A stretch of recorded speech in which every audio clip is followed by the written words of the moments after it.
Wow. Welcome, everybody. I'm Neil Cavuto. And the American Civil Liberties Union just filing a lawsuit against the Obama administration over the government's massive phone records grab, challenging a program that it states, and I quote here, vacuums up information about every phone call placed within, from, or to the United States, going on to say that it violates the First Amendment rights of free speech and the right of privacy protected by the Fourth Amendment in the Constitution itself.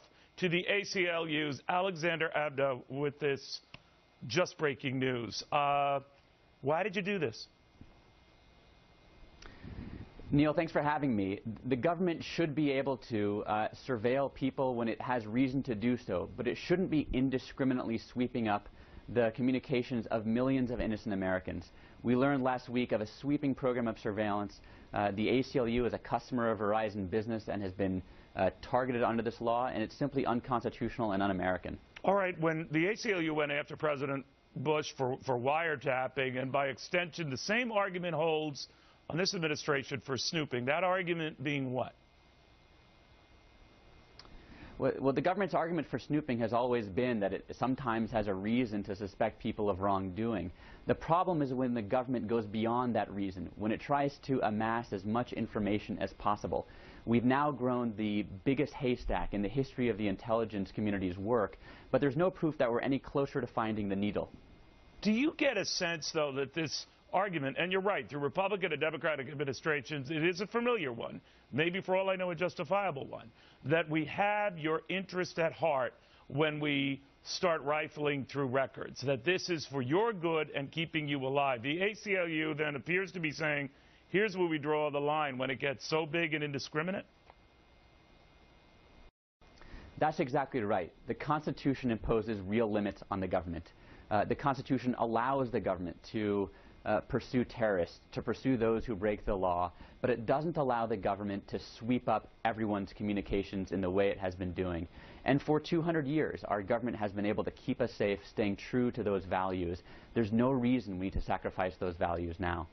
You know, Alexander, what makes this kind of unique in terms of your group now is that, by and large, it was largely in agreement with then Senator Barack Obama's stance against potential abuses of the Patriot Act, and that it could lead to abuses of freedom and personal liberties. And for whatever promised good, it would do a lot of bad. I'm very much trivializing it, and I apologize for that. But what do you think of just the odd flip of events now that has you targeting now President Obama and the practices his administration has taken? Yeah, I think that's a good question and a hard question. And I think the explanation is that power can be seductive, and especially in the era of big data, where it's increasingly easy for the government to aggregate all sorts of information about Americans. It's seductive for the intelligence communities to do precisely what the NSA is doing, which is to gather as much as possible, to collect it all now and ask questions later.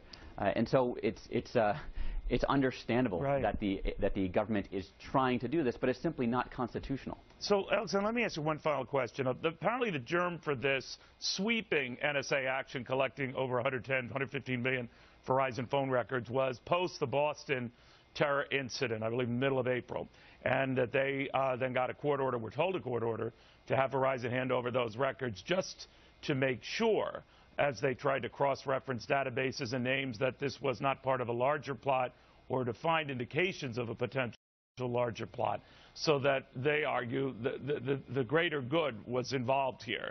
You say that it got too sweeping, too large, and no good came of that, hence this suit.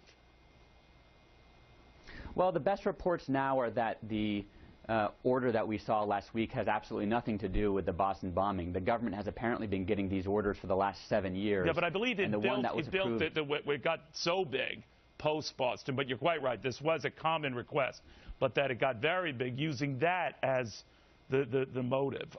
You don't buy that? Your group doesn't buy that?